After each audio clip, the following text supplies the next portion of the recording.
Base po dito sa mga kaibigan po ng ating Panginoong Jesucristo. Mary, Martha, and the Master. Okay, tingnan po natin. Hindi po ito si Mary na nanay po ni Jesus. Ano po? Ito po yung mga kapatid na si Mary, Martha, at saka si Lazaro. So, si Lazaro muna, hindi po muna natin itatakal dito. Pero madadaanan din po natin yan. Okay? Mag-aaral po tayo. The journey of Jesus. Ito yung kanyang paglalakbay. Ano po? Frequently took him to Bethany.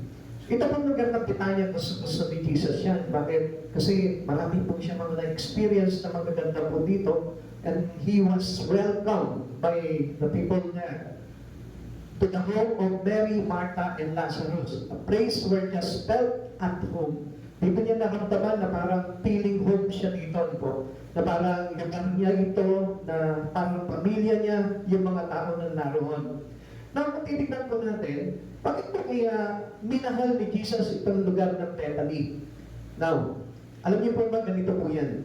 Jesus loved Bethany primarily as a peaceful, welcoming retreat from the intense pressure and conflict of Jerusalem, offering rest, friendship, and deep devotion. Alam niyo, kapag si Jesus po, parang pressure siya sa mga tao, pressure siya sa mga umuusig sa kanya, ito yung unang-unang lugar na gusto niya pinupuntahan. And then, sabi ko dito, as the home of his dear friend Lazarus, Mary, and Martha. It provided a nurturing environment where he was valued, and it was also the site of significant miracles such as Lazarus' resurrection. Alam niyo ba, kapag ang Diyos nito, feeling home sa lugar ninyo, sa tahanan po ninyo, ang Diyos kaya-kayang mag-miracle. Amen. O kaya naman, let's say, not literally your home, but we, as a temple of God's Spirit, tayo po'y tahanan ng Diyos. Sa madaling salita, kapag winelcome mo siya dito, naramdaman niya itong mga bagay nito, welcome siya sa iyo, payapa siya sa iyo, na nandun yung pagkaibigan mo sa kanya, yung fellowship mo sa kanya, yung lalim na pagkakaibigan niyo, He can do miracles into your life. Amen. Kaya kung minsan, sa panahon po natin ngayon, hindi na natin nararanasan po yung tinatawag na miracle of Christ. Alam niyo po ba kung bakit? Because we are too busy about the Word. Masyado na nakapokus yung isipan po natin sa mga bagay sa mundo. At nawawala na po tayo sa ating Panginoon. Ngayon ang tanong po dito, does Jesus feel at home in your house? Sa palagay mo ba, sa tahanan mo, alam niyo, napakahalaga po na nagpapatuktok po tayo.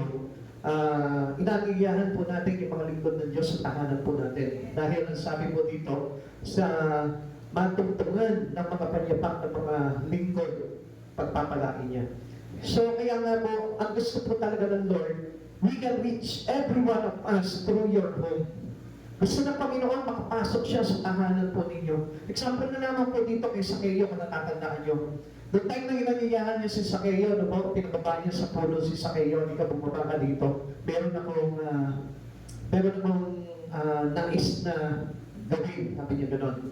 So, dito na siya ni Zacchaeus doon sa tahanan niya. At pagdating niya sa tahanan, nung matungtungan ni Jesus po ito, sabi niya po kay Zacchaeus, simula sa oras na ito, dumating na ang kaligtasan sa sambahayan namin ito. So, alam niyo po ba mga kapatid sa Panginoon, if you welcome Jesus into your heart, dumating na yung salvation mo.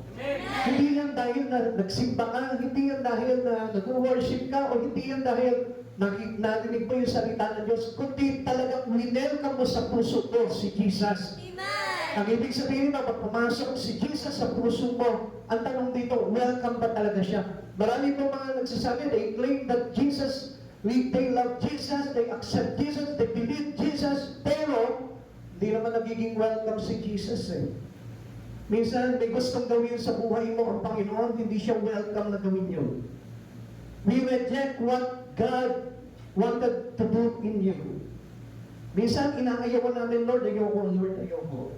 Lord, marami kasi akong ginagawa, Lord, kaya hindi pwede. Ganun po tayo, hindi na welcome si Jesus sa buhay po natin. The experience in Bethany that describe us all. Ano po ba yung experience po ni Jesus dito sa tahanan po nito si Mary at ni Martha? Mary sitting at the feet of Jesus. Nung dumating po ang Panginoon sa tahanan po nila, ito po si Mary sumalubog na sa kanya, ito si Maria. Tapos umupo sa paanan ni Jesus at nakinig ng salita ng Diyos, ng tinuturo ng Panginoon. While Martha laboring and complaining. Ito naman si Martha naman po, abala sa pagluluto, abala sa mga gawaing bahay, and then she complained to the Master. Now, dalawang klase po ng tao ito sa Panginoong Jesucristo. Minsan, ganyan po din tayo. Many Christians like this. Minsan, talagang tapat tayong nakikinig sa salita ng Diyos. We offer our focuses, we offer our attentions to the Lord. Pero meron naman po na katulad ni Martha na kung saan, abala-abala tayo sa ibang bagay. Even though nandiyan na po yung Master natin, nandiyan na po si Jesus sa buhay natin, but still hindi pa rin tayo nakikinig. Abala pa rin po tayo sa mga bagay na ginagawa po natin. Abala pa rin po tayo doon sa mga personal matters in our life. Kaya nga po kung minsan, alam nyo, minsan hindi natin nakukuha yung kalikuran ng Diyos dahil po doon sa mga bagay niyon. Amen? Amen. Now, let's go to Mary. Paano po makinig si Mary? Mary is listening. Luke chapter 10 verse 39. Mga kapatid, may kapatid siyang si Maria na naupo sa may paanan ng Panginoon upang makinig sa kanyang itinuturo. Alam niyo po kasi, if you love God, if you love Jesus, if you truly accept Jesus, mahalaga sa si Jesus. Amen! Pagka narinig mo na yung mga turo ni Jesus, hindi pa pwedeng hindi ka mag-pay attention sa Kanya. Hindi pa pwedeng hindi ka nagpo-focus yung pagdinig mo kay Jesus dahil kung totoong mahalaga sa si Jesus, this is how Mary knows that Jesus is truly important for her. At ganito po dapat yung matutunan po natin, katulad kay Mary. Mary sat at Jesus' feet and heard His word. Nakinig po siya ng mga turo ng ating Panginoon. At alam niyo po ba, Mary sat on His feet, on Jesus' feet. Alam niyo po ba kung bakit? Because the important place for every Christian is upon the feet of Christ Jesus. Doon lamang sa paanan ng Diyos. Kuminsan nga parang tayo na yung hari kay Jesus eh. Tayo na yung master ni Jesus eh. Hindi na natin kayang i-humble yung sarili natin sa Panginoon. Minsan, alam nyo, tayo pa nga po yung nagmamalaki sa Lord. Minsan, alam nyo, ang Diyos tinuturuan talaga tayo mag-humble, magpakumbaba sa lahat ng sitwasyon. Gusto ng Lord, tayo po yung nagpapakumbaba. Amen. This is the example why Mary, when he saw Jesus coming inside their home, anong ginawa po nito si Mary? He sat on the feet of Jesus. Doon siya naupo. Hindi siya tumabi kay Jesus sa upuan. Hindi siya tumabi kay Jesus na upo ng kapantay ni Jesus, kundi ipinakita niya po dito yung real humbleness to the Lord. Amen. Alam niyo, kung mahalaga sa atin ng Panginoon, ganun din po tayo. Humble din po tayo sa Panginoon. Pinapakita natin na Jesus is the Most High. Jesus are linked into our life. Hindi po tayo yung naitataas, kundi si Jesus dapat yung naitataas sa buhay po natin. Amen. Alam niya na ito yung pinakamahalagang lugar para sa isang Kristiyano na nananampalataya sa Panginoon. Now, tignan po natin, what is this place for us? Ano po ba itong lugar na ito para sa atin? Yung feet of Jesus. The feet of Jesus is the place of submission. This is how many Christian or people should submit their life into Him. Dito po sa lugar na ito, kung gusto po natin, if you are truly submitted to God, ito yung pinakalugar mo lamang kay Jesus. Hindi sa patikat niya, hindi sa braso niya, hindi sa ulo niya, kundi sa paanan ng ating Panginoong Jesucristo. Luke chapter 8 verse 41. Dumating noon ang isang lalaking nagngangalang Jairo, isang tagapamahala ng sinagoga, nagpatira pa ito, at nakiusap kay Jesus na sumama sa kanyang bahay. The feet of Jesus is the place of healing. Amen? Kung may karamdaman ka, katulad po nitong si Jairo, yung po kanyang anak, inilapit niya kay Jesus, pero paglapit niya, hindi siya nagsabi lang kay Jesus na, pagalingin mo naman ang anak ko, Panginoon, hindi po. Kundi paglapit niya, nagpatira pa siya sa harapan ni Jesus. Amen. Siguro, ang kalagayan po nito si Jairo, baka he kissed the feet of Jesus.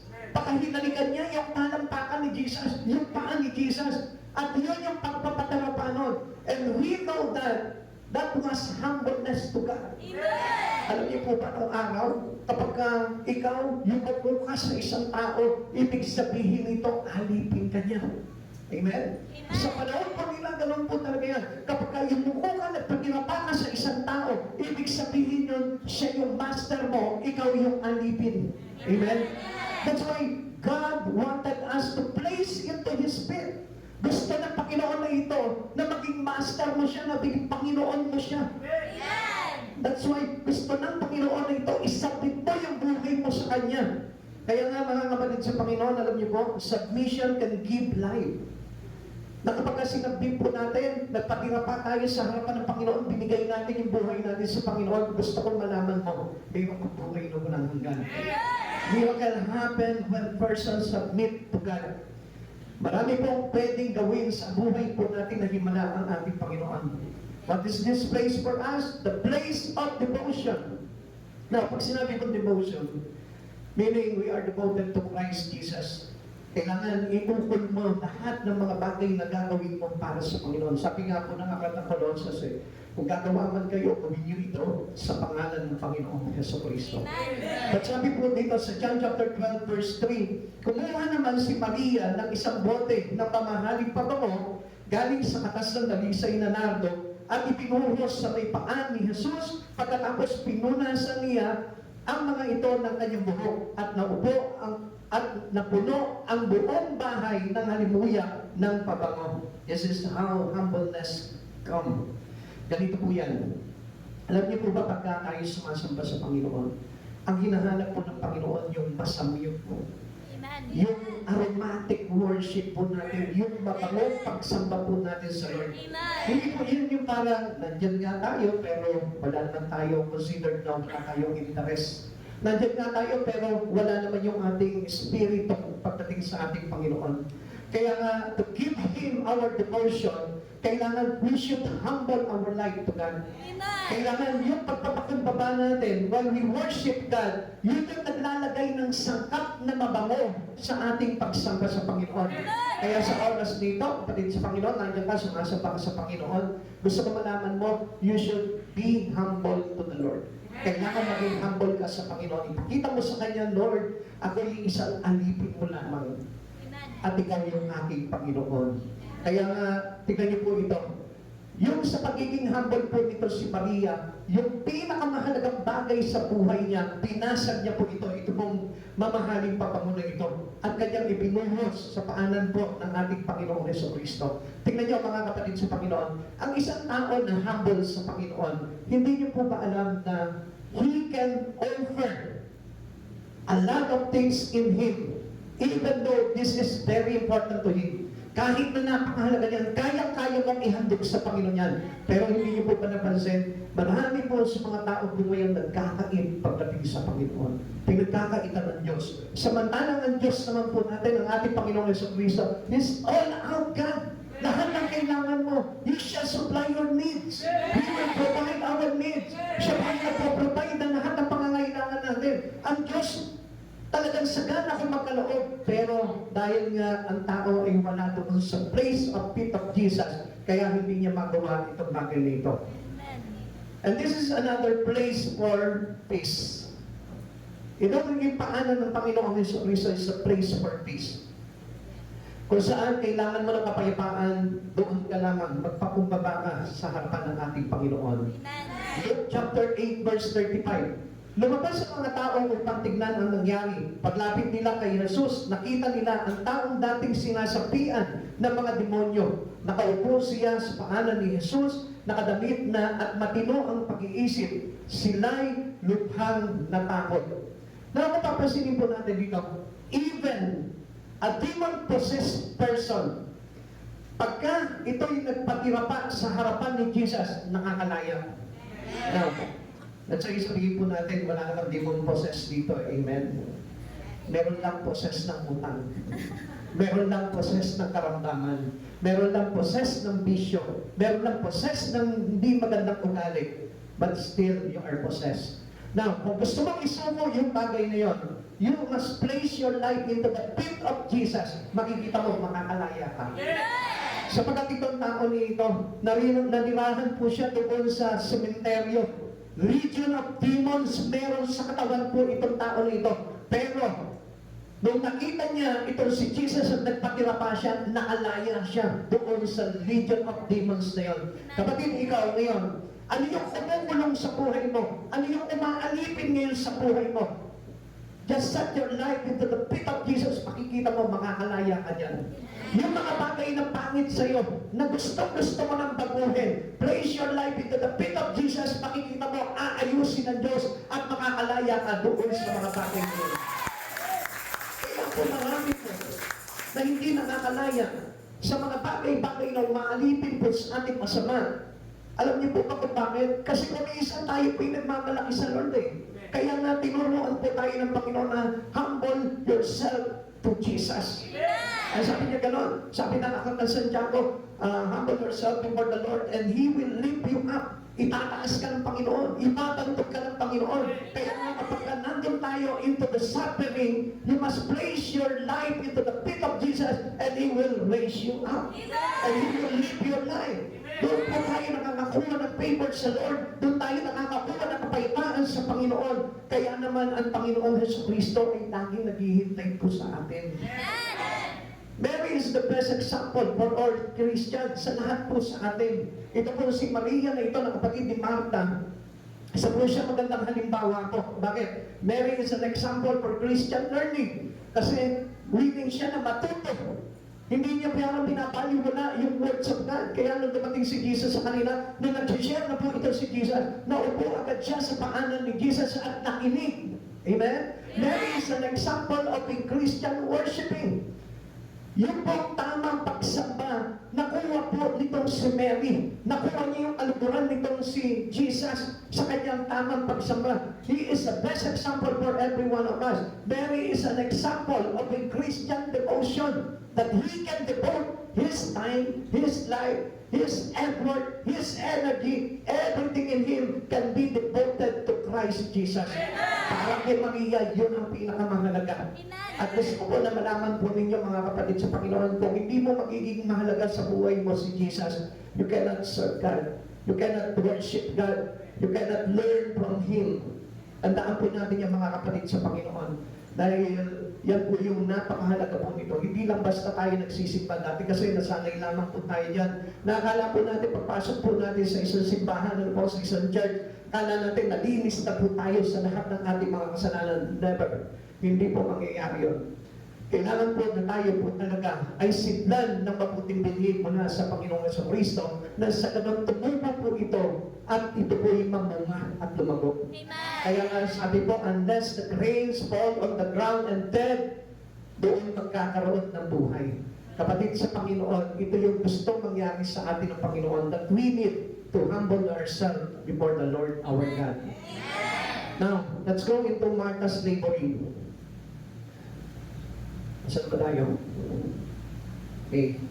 Sorry, dito po muna tayo. We must learn to sit at Jesus' feet and listen. Without, sabi po dito, without this, we will not grow. Without this, we will be overcome by temptation. And without this, we will become carnal. Alam niyo po, kapag hindi po natin natutunan ito, na maupo sa paanan ni Jesus, like now, iniisip mo na nakaupo ka dyan sa monoblock na yan. Pag tayo po ay nakikinig ng salita ng Diyos, huwag mong isipin na dyan ka nakaupo po. Huwag mong isipin na masarap yung upuan mo ngayon. Di ba, minsan meron tayo mga best place or best seat na hinahanap sa church, ano? Huwag mong isipin na yan yung pwesto na gusto mo, na inuupuan mo. Ano yung dapat na pumasok sa puso mo kapag ikaw nag-church ka?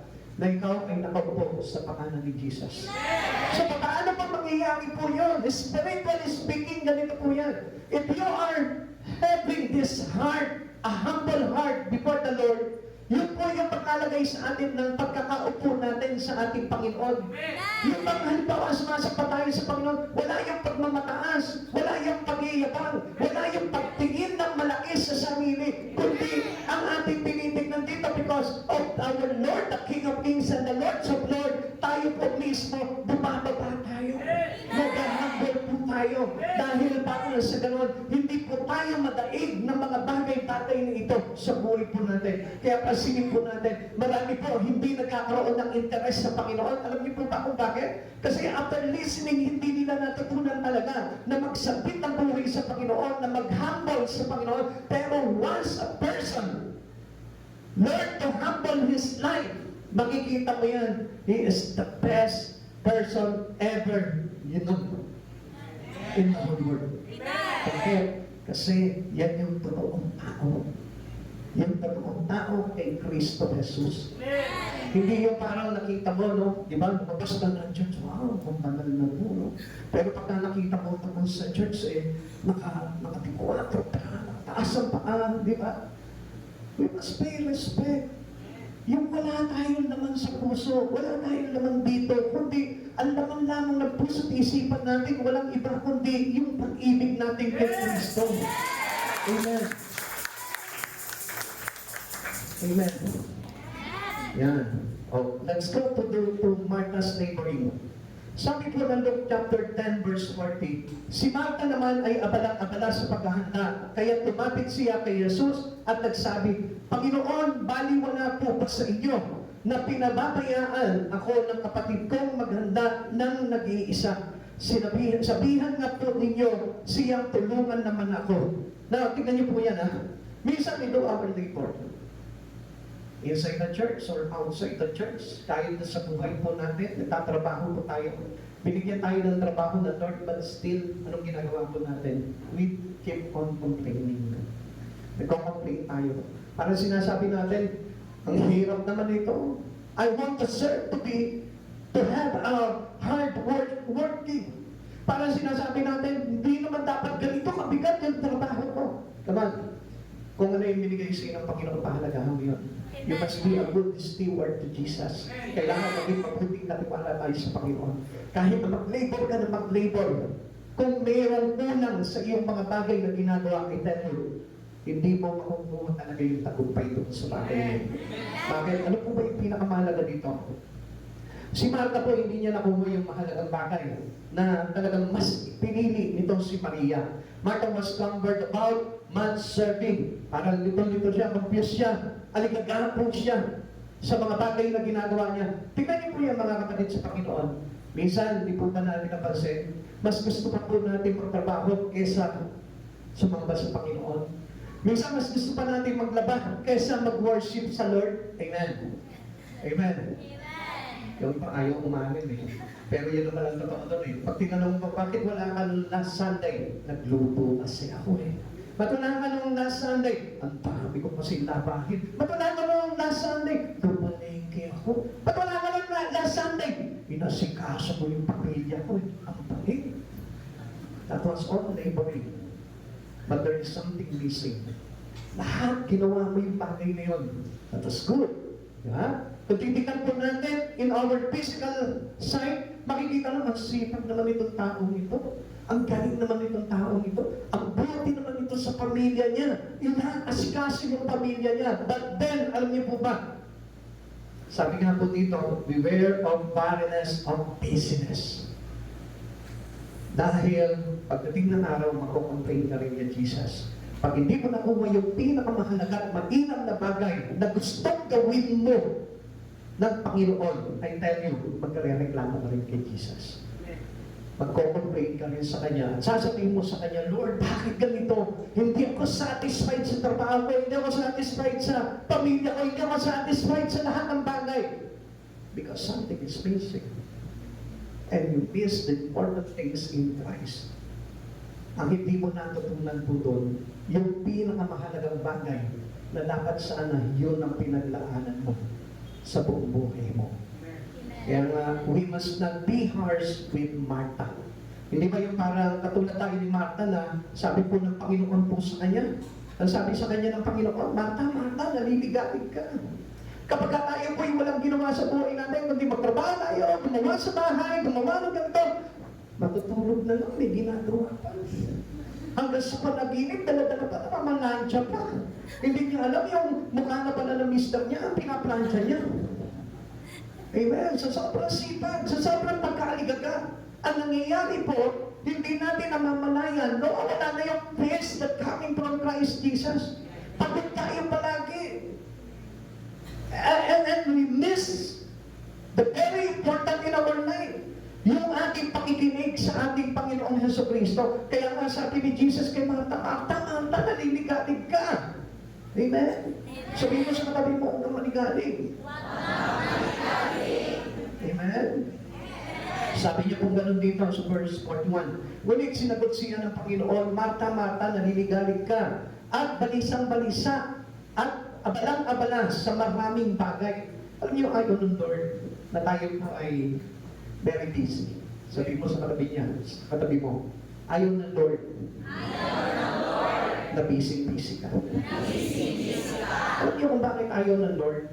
Kasi nga yung opportunity na tayo po ay madala ng Panginoon doon sa kanyang kaluwalhatian na wala. Lumiliit yung chances natin na tayo po ay makapasok sa kaharian ng Diyos. Kapag ako ay po ng isang tao na pakabisi na lamang po dito sa mundong ito, ano po sabi ng Biblia? Ang nahangad sa mga bagay ukol sa laman ay siyang mawawalan po dito. Kaya sabi po sa atin din ng Biblia, ano po sabi sa atin ng salita ng Diyos? What is the profit of man gaining the whole world but loses his own soul? Kung ang kanyang kaluluwa ang kapalit nito, makampanya man ang buong mundo. Now, as a Christians, we need to know our best prior in life. Ikaw, tatanungin kita sa oras na ito. And I am sure na hindi si Jesus yung iyong priority. Pag tinanong ka sa oras na ito, anong priority mo sa buhay mo? Siyempre, nag-aaral ako, kailangan makatapos ako. Siyempre, nagtatrabaho ako, kailangan ko lumaki ang sweldo ko, ma-promote ako. Siyempre, nanay ako, kailangan makasikaso ko ang pamilya ko. Yan yung prior po natin. Pero, that was wrong. Marami po sa ating hindi naiintindihan ang buhay. Sapagkat ang akala po natin, nilikha tayo ng Panginoon just to do all these things on earth. Akala natin, yun po yung buhay eh. Akala natin, ito, pinanganak ako, pinag-aaral ako ng magulang ko, kailangan pagkatapos ko, magtrabaho ko, then magpamilya ko, and then, gano'n na lamang po umiikot yung buhay natin. Sa habang panahon, we are servant of this world. As supposed to be, you must be a servant of Jesus. Kaya nga, hindi po natin naiintindihan yung mga bagay na yun. Pagod na pagod po tayo. Pero kung alam mo lamang na si Jesus yung pinakadapat na priority natin sa buhay na ito, I told you, gusto ko na malaman mo ito, na ang Diyos mismo ibibigay sa iyo ang lahat ng bagay. Hindi ka mahihirapan. Kaya maraming tao, trabaho, pero complain pa rin ang complain sa Lord. Why? Because of their labor without worship. Ang nangyayari po sa atin, labor lang tayo ng labor, gawa tayo ng gawa sa buhay po natin. Pero absence of worship, walang saysay. At alam niyo po ba kung ano yung talagang tagumpay? Yung tagumpay na pahalagahan mo si Jesucristo sa buhay mo, sapagkat siya yung daan patungo sa buhay na walang hanggan. Amen? Kaya na, ano mangyayari po sa labor po natin? It is nonsense. Masasayang na lahat ng labor natin kung hindi mo nasumpungan si Jesucristo sa buhay mo. Marami nagsasabi, nasa puso ko si Jesus, Are you sure that Jesus is the prior of your life, the priority of your life? No. Hindi. Kasi kung talagang love mo si Jesus, priority mo siya. Amen. Siya yung bagay na parang unang-una sa lahat sa buhay mo. At alam mo ba, kapag inuna mo si Jesus sa buhay mo, tinitiyak ni Jesus na meron kang buhay na walang hanggan. According to verse 1, ano po sabi po sa atin? Na sino mang pinananahanan ng anak ay may buhay na walang hanggan. Subalit ang hindi pinapanahanan ng anak ng Diyos ay walang buhay na walang hanggan. Si Jesus. If your priority Jesus in your life, gusto ko malaman mo, tiyak na meron kang buhay na walang hanggan. And this is not the absence of worship. Kung minsan, yun ang nawawala po sa buhay natin eh. Yung worship natin. Minsan, dahil lamang po sa kaabalahan po natin sa isang bagay, hindi na tayo mag-church. Dahil lamang sa kaunting karamdaman, hindi na tayo mag-church. Pero nakalimutan natin, Jesus is all. Jesus is everything. May karamdaman ka, magsimba ka pa rin. May kawalan ka, magsimba ka pa rin. May problema ka, magsimba ka pa rin. Hindi po ba natin alam nakapagpapagaling siya, nakakapagpasagana siya ng buhay, nagbibigay siya ng kapayapaan, He gives us comfort, everything can give to us by Jesus. Walang bagay na hindi kayang bigay sa atin si Jesus. The best ang worship natin. Amen?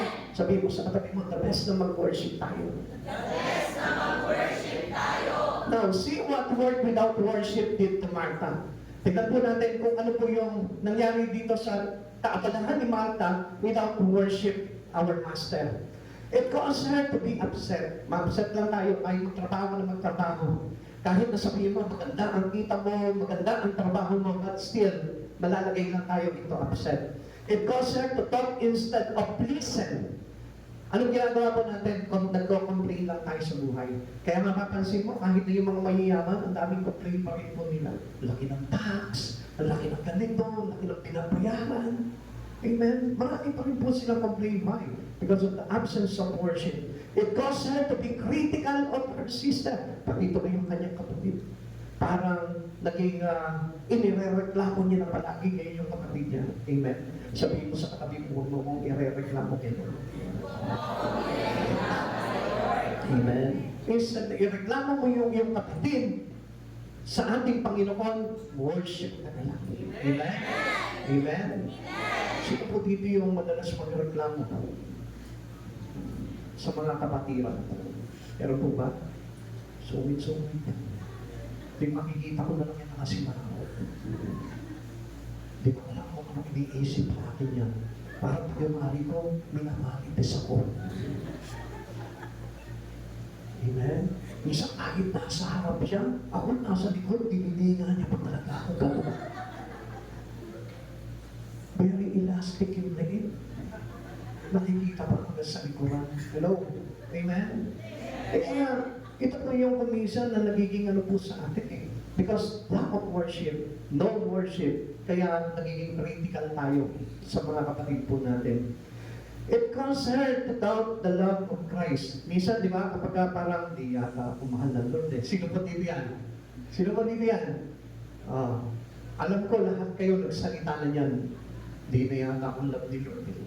Bakit ganito? Pagkatami kong problema.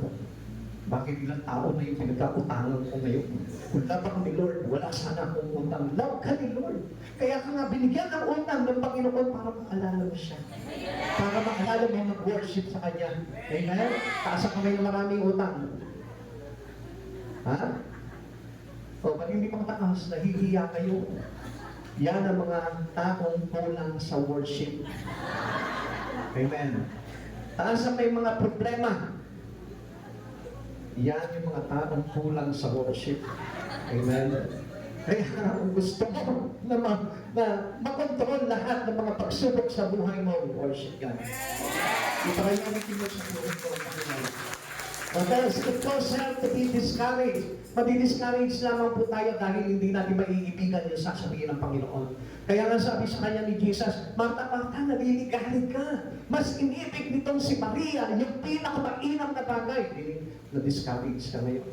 Baka sabihin mo, ayun po na kay Lord. Lagi na lang ako pinagagalitan ni Lord. Di ba? Ganun po tayo kuminsan. Minsan, ayoko na ito. Lagi naman ako pinatatamaan ni Pastor. Parang alam niya yung buhay ko. Nakikita ka, hindi mga bagay na ginagawa ko ng lihim. Hello? Amen? Bakit naman ni Pastor yun? Because Jesus can see us. Kahit na anong ginagawa natin is watching us. Nakikita niya yun. Alam mo kung bakit ka nandito ngayon? Kasi may makita sa iyo ang Lord. At hindi para parusahan ka ng Panginoon, kundi para ayusin niya yung bagay niya sa buhay. Sabi mo sa katabi mo ngayon. Sabi mo sa katabi mo yung galing ni Lord. Magaling ni Lord! Mahal pala ako ni Lord talaga. Mahal pala ako ni Lord talaga. Naniniwala ka ba? Mahal ka ni Lord? Okay. Pag-aralan naman natin about Master's love. Yan, si Jesus yan. Siya yung ating Master. Lucas chapter 10 verse 41 to 42. Ngunit sinabi ng Panginoon sa kanya, Marta, Marta, nababalisa ka at abalang-abala sa maraming bagay. Ngunit iisa lamang ang kailangan. Pinili ni Maria ang mabuti at ito'y hindi aalisin sa kanya. Pag pinili mo si Jesus sa buhay mo, pinili mo yung salita na dapat sana matutunan mo, kailanman hindi tatanggalin sa iyo. Ano po sabi po sa atin? The word will remain forever. Ang lahat ng bagay shall pass. All things shall pass, but my words remain forever. Hindi mawawala na kapag inibig mo yung salita ng Diyos, itinatak mo sa puso mo, gusto kong malaman mo, kailanman hindi aalisin sa iyo ng Panginoon ito. Kaya tayo nawawala sa Lord. Kaya tayo nawawala. Kaya tayo naiimpyerno. It is because yung pagpapahalaga natin, itong master's love, hindi po natin nagagampanan. Now, how can we show the love for our master? Paano natin maipapakita yung pag-ibig natin sa Lord? By saying, I love Lord. Mahal ko ang Diyos. Nasa puso ko ang Diyos. And I tell you, I'm not really accept what you are saying. Bakit, Pastor? Masama ba na sabihin ko na mahal ko talaga ang Diyos, nasa puso ko ang Diyos? Without this word into your heart, hindi totoo. Dahil yung words of God ang nagpapalago sa atin sa pag-ibig ni Kristo. Amen? Amen? Kaya nga yung pag-ibig ng Panginoon kung hindi mo kilala talaga ang Lord eh. Ang sabi sa atin ng Lord, if you love me, you must keep my commandment. If you love me, you must obey my commandment. If you love me, you must love my words. So sa madaling salita, ang isang tao na nagmamahal sa Panginoon, subalit ayaw makinig ng salita ng Diyos, ayaw magsakatuparan ng salita ng Diyos, hindi niya talaga inibig ang Panginoon. But the Master's love will remain. Hindi tatanggalin yan sa puso ng isang tao na nagpapahalaga at nakikinig sa ating Panginoong Jesucristo. Kaya sabi niya kay Marta, Marta, tinawag niya po ito si Marta 2 beses, compared to other tender texts. Alam niyo po ba, pag tinawag tayo ng Panginoon ng 2 beses sa pangalan po natin, alam niyo po ba may ibig sabihin po ito? Ang ibig sabihin po niya, pag tinawag tayo ng 2 beses sa pangalan po natin, you must listen, learn, and love Jesus. Kailangan gawin mo itong 3 bagay na ito. Listen, learn, and love Jesus. Kapag tinawag ka ng 2 beses, halimbawa, si Marta yung pangalan mo, Marta, Marta. Tinawag ka ni Marta, no? Tinawag ka ni Jesus ng 2 beses, 2 ulit yung pangalan mo. Ang ibig sabihin niyan sa Bible, tingnan mo ha. In the Bible, when Jesus or God calls name twice, such as Marta, Marta, or Simon, Simon, it indicates an urgent need for attention. Lumingan ka na sa Kanya. Pansinin mo na ang Panginoon sa buhay mo. Deep personal affection.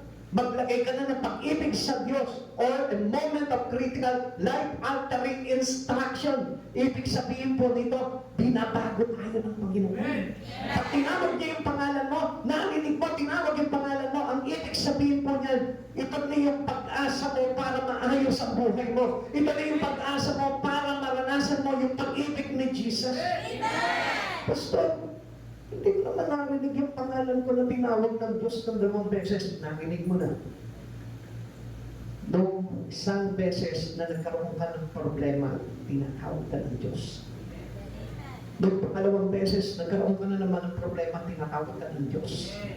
And that was the call upon to the name of you. Tinawag ka ng Panginoon sa pangalan mo, kaya lang hindi mo maintindihan. Bakit po kaya? Okay. Tingnan pa po natin yung iba po dito, no? Si Simon Pedro, nung tinawag siya ng Panginoon, sabi po ng Lord sa Simon, when attacked by Satan, nung ina-atake po siya ni Satan, tingnan po natin. Luke chapter 22, verse 31. Simon, makinig ka. Hiniling ni Satanas na subukin kayo tulad ng ginagawa ng pagsasaka na inihihiwalay ang ipa sa mga trigo. Kapag ka tinawag ka ng Diyos 2 times of your name, ang ibig sabihin po niyan, Satan attacking you. Amen?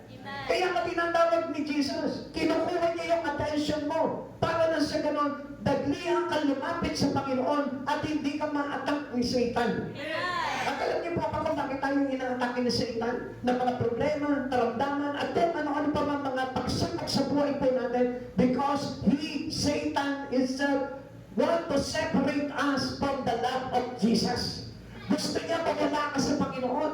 Kaya nga minsan inaabala ka sa ibang bagay para mawala ka sa Lord. Kaya nga kung minsan nilalagyan ka ng karamdaman, especially pag-araw ng pagsamba. Amen. Amen. Hindi niyo po ba napansin yun? Bakit ganito? Parang pag Sunday nahihilo ko. Lalo na pagtagtag na ng alauna. Mas lalong tumitindi pag nag-aalas 2 na. Amen? Pagka Sunday, alauna, ganyan lang hilo mo. Pagka alas 2 na, bumabagsak ka na. Mahinga na ako. Tapos, pagdating ng alas 4, wala na ng karamdaman. It's a miracle. Amen? Hindi ka napansin po yun? Because Satan was attacking you. Kaya naman itong si Jesus, tinatawag ka niya sa iyong pangalan 2 ulit. Kaya hindi niyo napapansin, ang kukulit ang mga kasama po natin dito. Kapag makapat sa bahay niyo, walang tigil, sundo sa inyo. Ilang beses ka na tinawag ni Jesus. Hindi lang 2 beses, 3 beses, 4 na beses, baka 1,000,000 beses ka na tinawag ng Lord. Bakit? Kasi gusto ka niyang ingatan. Kasi ayaw ka niya na mawala sa Kanya. Ganyan tayo kamahal ng ating Panginoong Jesucristo. Amen? Tingnan po namin yung patawag ko dito, no? Simon. Luke 22:31, Simon, Simon, Satan has asked to save all of you as well. Parang gusto kasi ni Satan na iluputin po tayo eh. I-separate tayo doon sa iba. Di ba katulad po sa palay? Isineseparate po yung laman, yung butil po nun, at yung iba. Yung iba susunugin at yung naman bigas ay kakainin. Amen? So, ibig sabihin po, gusto ng Lord na ito, hindi tayo maging iba. Kundi tayo po mismo yung naging pakinabang sa ating Panginoon. Now, sabi po dito, means that Satan requested permission from God to severely test and shake the faith of Peter and the disciple. Ganun din po tayo. Kaya kayo mayroong mga pagsubok sa buhay, tinatawag tayo ng Lord because He wanted to test your faith. Kung talagang totoo, may pananampalataya ka sa Panginoon dahil yung ating pananampalataya ang maglalagay sa atin sa kaligtasan. Similar to Job, the enemy seek to violently break down believers aiming to expose weaknesses and ruin their faith, but Jesus intervened, ensuring ultimate spiritual protections and restoration. Kasi gusto ng Diyos na tayo po'y ayusin niya. Ipinapakita ni Satan sa iyo yung kahinaan mo. Ipinapakita sa iyo ni Satan yung kawalan mo ng interes sa ating Panginoon. Pero, anong ginagawa ng Lord? He called you 2 times by your name. Bakit? Kasi patunayan sa iyo ng Panginoon na siya yung bahala sa buhay mo. At alam mo lamang po yung pakikialam ng Panginoon sa buhay mo, makikita mo. Ensuring ultimate spiritual protection and restoration. Kaya ka tinatawag pala ng Panginoon. Kasi iniingatan tayo ng Lord. Kasi pinubuo tayo ng Panginoon accordingly in accordance into His image. Gusto ng Lord na mabuo muli yung image ni Jesus sa buhay natin. Pagdating naman po kay Saul, sabi niya dito, Saul on the road to Damascus. Gawa chapter 9 verse 4, natumbas niya sa panlupa at narinig niya ang isang tinig na nagsabi, Saulo, Saulo, bakit mo ako inuusig? Alam niyo kung minsan, kung tatanungin po natin, minsan nagiging taga-usig na po tayo ng Panginoon. Alam niyo po ba, pag sinabing taga-usig, ibig sabihin niyan, you are not believers to Christ Jesus. Minsan sinasabi natin that I love Christ Jesus is my Savior, pero you are against the will of God. Inuusig natin ang Panginoon. Now, alam niyo po ba that sometimes that we are being critics to Jesus. Nagiging kritiko na po tayo ni Jesus. Bakit? Because they won't believe in the words of God. Yung salita ng Diyos ay Diyos. Ang salita ng Diyos ay si Jesus. John chapter 1 verse 14. Nagkatawag-tao ang salita, nakipamuhay sa atin, naranasan natin ang kanyang kapangyarihan. Kapatid sa Panginoon, ang Diyos ay salita. Ang salita ay Diyos. Kaya nga, if you love Jesus, you must love and pay attention to learn the words of God. Amen? Kaya nga ito po si Saulo, ano po, tagapagturo po sila ng batas ni Moises, pero ano po nangyari sa kanya? Hindi po niya pinahalagahan yung pag-ibig talaga ng kanyang Panginoon. Kaya ano pong ginawa po sa kanya? Buti na lang ang tinawag siya ni Jesus. At yung sa pagkakatawag sa kanya ni Jesus, na-restore yung kanyang buhay. At naglingkod po ito si Pablo sa ating Panginoong Jesucristo. Parang yung ginawa po sa akin ng Lord. Noong mga panahon na wala pa po tayo sa Panginoon, tinawag ka ng Lord. Hindi na siguro 2 beses, 3 beses, maraming beses tayo tinawag, kaya nandiyan ko ngayon. Alam niyo po ba, yung pakikinig natin sa salita ng Diyos, ang ibig sabihin niyan, God restoring you. I-restore ng Diyos yung buhay natin. Kung ano ba yung mga nabagay na nasira sa buhay natin, nagawa ni Satan, nire-restore niya yan. Kaya nga, magwiwi po tayo na sumambat, makinig ng salita ng Diyos. Dahil tayo binabago niya sa tubig at salita. At tandaan po natin na ito, napakaganda pakinig ng salita ng Diyos. Sabi ko dito, thou art careful and troubled. Naliligalig ka at abalang-abala sa maraming bagay. Christ looks within and see the troubled heart. Kapag ang Diyos, tinignan po tayo. Alam niya na kung ano yung problema natin. Alam niya na kung ano yung bagay na aayusin sa atin. He knows all about our cares. Yung mga alalahanin natin sa oras nito, gusto ko malaman mo. Alam ng Diyos kung ano yung gumugulo, bumabagabag sa kalooban mo. Amen. At napakabuti ng Diyos kasi nandito ka. Dahil ang ibig sabihin yan, He will restore your life. Whatever Satan destroyed into you, bubuuin muli ng Panginoon yan. Amen. Amen. We are to cast our cares on Him. Kailangan lamang na ipagkatiwala natin sa Panginoon yung ating alalahanin. Amen. Amen. Na hindi po natin sinasarili yung ating alalahanin. Sapagkat sabi po ng 1 Peter chapter 5 verse 7, ipagkatiwala ninyo sa Kanya ang inyong mga alalahanin sa buhay, sapagkat Siya ang nagmamalasakit sa atin. Maaaring yung kaibigan mo, pinagmamalasakitan ka. Yung pamilya mo, pinagmamalasakitan ka. Pero iba ang pagmamalasakit ng Diyos. It is tested and proven na ang pagmamalasakit ng Panginoon ay ilalagay ka sa buhay ng mga hanggan. Amen.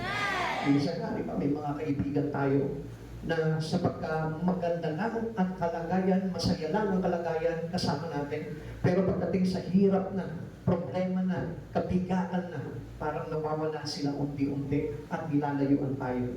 Sabi nga po ng iba pag may pera, maraming kaibigan. Pag wala ng pera, wala ng kaibigan, puro kaaway na.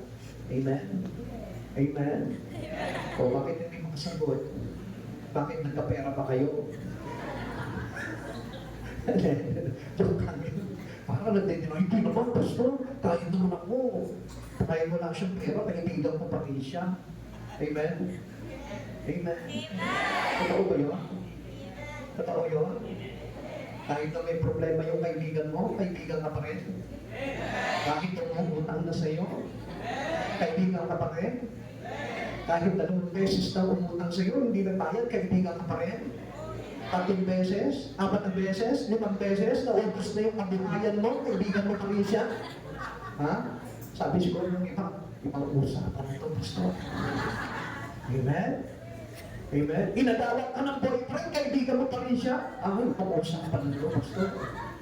Inadawat ka ng ari-arian, kaibigan mo pa rin siya. Pero hindi mo ba nakita? Sa Lord, ayaw ganyan.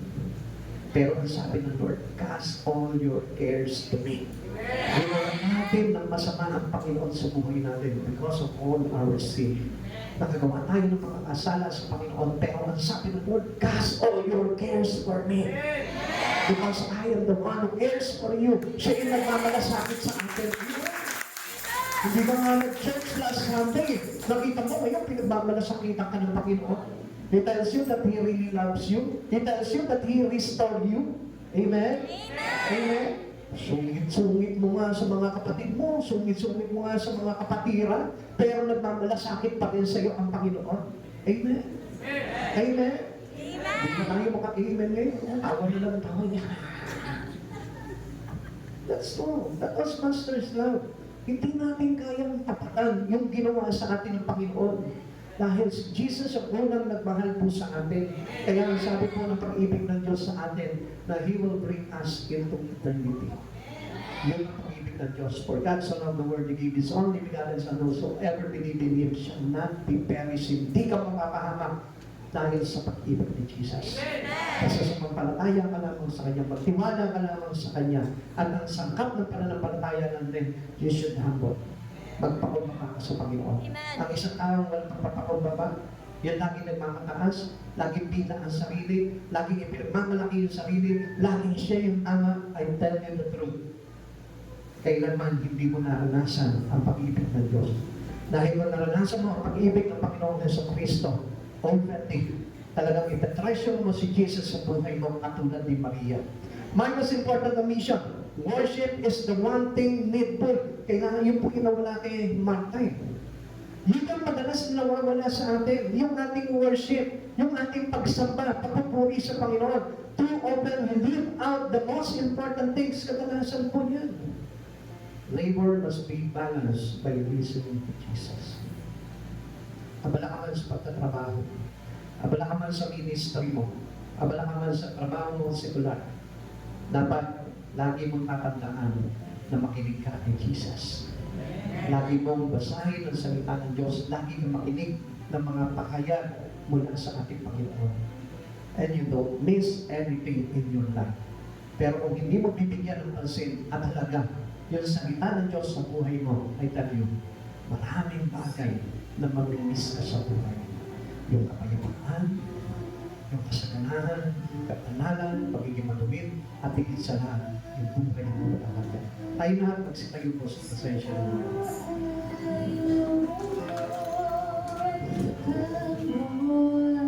Dalangin ko sa Panginoon na ang mga bagay na ito ay magdulot sa atin ng totoong pag-ibig sa ating Panginoong Jesucristo. Magbigay sa atin, maglagay sa atin ng pagpapahalaga sa mga bagay na naisin ng Diyos sa bawat isa sa atin. Hindi aksidente na nandito ko ngayon sa pagkatapat ng Diyos. At ang layunin ng Diyos ay iligtas ang lahat ng sino man sumasampalataya sa Kanya. Kapatid sa Panginoon, ang pinakamahalagang bagay sa buhay natin unang iba kundi si Jesucristo.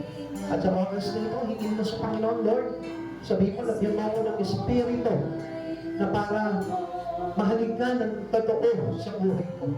Lagyan mo ako ng Espiritu, Lord, na maging masipag sa mga bagay sa Espiritu mo. Lagyan mo ako ng Espiritu mo, Lord, na kung saan, Lord, ikaw yung nakaparangalan sa buhay ko, hindi sarili ko, Lord. Turuan mo ko lumimot sa aking sarili. Turuan mo ko magpasan ng aking krus upang makasunod ako sa iyo, Panginoon. Come on. Hilingin mo sa Panginoon sa oras na ito, nakikinig ang Diyos. Ang Diyos sa mga oras na ito, na kapag sinupit ng labi mo ngayon, Lord, tulungan mo ko. Tulungan mo ko magpahalaga sa iyo. Yung kaluguran ng Panginoon bumababa sa buhay mo. Tapos sige, hingin mo sa Panginoon. Kausapin mo ang Lord sa oras na ito. Kapatid, kaya ka nandito ngayon because He is restoring God. Gusto niya na ayusin at buuin ang mga bagay na winasak sa iyo ng kaaway. Come on. Let us give Him praise.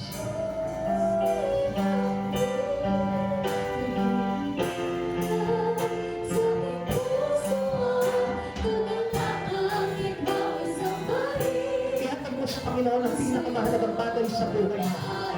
Especially, itong bagay na ito na nag-hold back sa iyo sa pag-ibig ng Panginoon. Break it gently and make this a worship to Jesus. Katulad ng ginawa ni Maria. Dinasab niya ang mamahaling pabango. Hindi naman naging mahalaga sa kanya ang halaga ng pabango na yun, kundi pinakita niya na He can break that alabaster oil to glorify God. It shows that Mary gave importance to Jesus. Kung ano man yung mga nag-hold back sa iyo, yung mga pag-ibigil sa iyo, para i-worship mo si Jesus sa buhay mo. Come on, break it! Break it! Basagin mo yun to glorify God.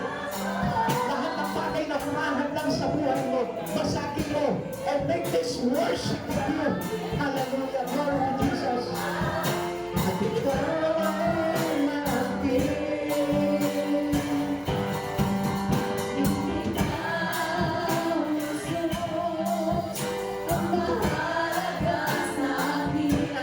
Lord, malaksak ko ang puso mo sa Kanya. Hinihintay ka na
sa ganitong pagkakataon pala, Panginoon, mag-worship talaga kita. Akala ko, Lord, maghahandog lang ako sa iyo ng mga bagay-bagay. Nakapag-worship na ako. Ang pinaka-the best palang worship sa buhay ko ngayon, sa oras na ito, ay kung ano yung bagay na humahadlang sa akin para sa paglapit ko sa iyo, ay durugin ang bagay na ito at mangihatog ko sa iyong paanan. Sa oras nito, kapatid sa Panginoon, yung pinasag ni Maria na pabango sa paanan ni Jesus na ibinuhos, yun yung supposed to be na magiging hadlang sa buhay ni Maria para sa pag-ibig ng Panginoon. Kaya natutunan niyo yung bagay na yun. At sa oras nito, kapatid sa Panginoon, ano yung malaking hadlang sa iyo? Kung bakit hindi mo mailapit ang buhay mo sa Panginoon, then break it. Ihandog mo sa Panginoon po yung bagay na yun. And that makes you worship. Hindi ka na mapapagod sa nakatrabaho. Hindi ka na mapapagod sa mundong ito ng walang saysay. Kundi pagpapalain ka pa ng lubos ng ating Panginoong Jesucristo. Hallelujah, glory to Jesus.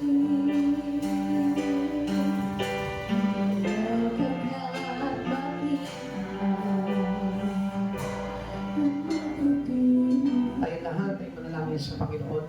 Ama namin Diyos, napapasalamat po kami sa biyaya ng iyong mga salita, O Lord, na inilagay mo sa puso ng bawat isa, O God. Panginoon, sineselyo po ito ng iyong banal na dugo, Panginoon, sa kanilang mga puso at isipan, O God, upang hindi ito mapasinungalingan ng kaaway, O God. Panginoon, alisin mo ang aming mga pagmamalaki, alisin mo ang aming mga pride, Lord, alisin mo, Panginoon, yung aming mga nakagisnan na mali, O God, pagkos ilagay mo kami sa buong katotohanan na mula sa iyo, Panginoong Jesus. At ang sabi mo sa amin, Lord, yung pagsunod namin sa kalooban mo, Panginoon, ang paglalagay din sa amin sa buhay na walang hanggan.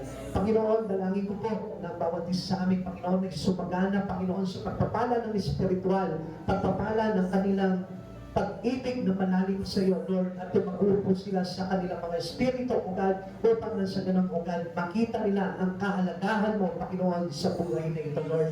Walang halaga ang lahat ng bagay sa mundo kung wala ka, Panginoong Jesus. Ikaw yung napakahalaga, Panginoon, na biyaya sa bawat buhay ng isang tao. Wala sa isa yung buhay ng tao, Panginoon, kung mabuhay siya sa mundong ito, nang hindi ka man lamang niya nakilala, O God. Panginoong Jesus, maraming salamat mo, Lord. Nagpapabalot po kami sa iyo ng iyong banal na at sa aming pag-uwi, O God. Ingatan mo po kami, maluwalhati mo kami ihatid sa aming mga tahanan, kasama ng lipo-lipo mandiring mga anghel sa langit na siya magbabantay sa aming mga sasakyan, sa mga daan na daraanan namin, Panginoon, upang ilayo kami, Panginoon, sa anumang panganib, O God. Maraming salamat po, dakilang Diyos, at lay namin ang kapangyarihan, kabanalan, kapayapaan, kasaganahan na nagmumula sa iyo, dakilang hari ng aming buhay, O God. Salamat po, dakilang Diyos, tayo po namin ibinabalik ang lahat ng kapurihan, karangalan, sa tanging pangalan mo po lamang in Jesus' name. Amen.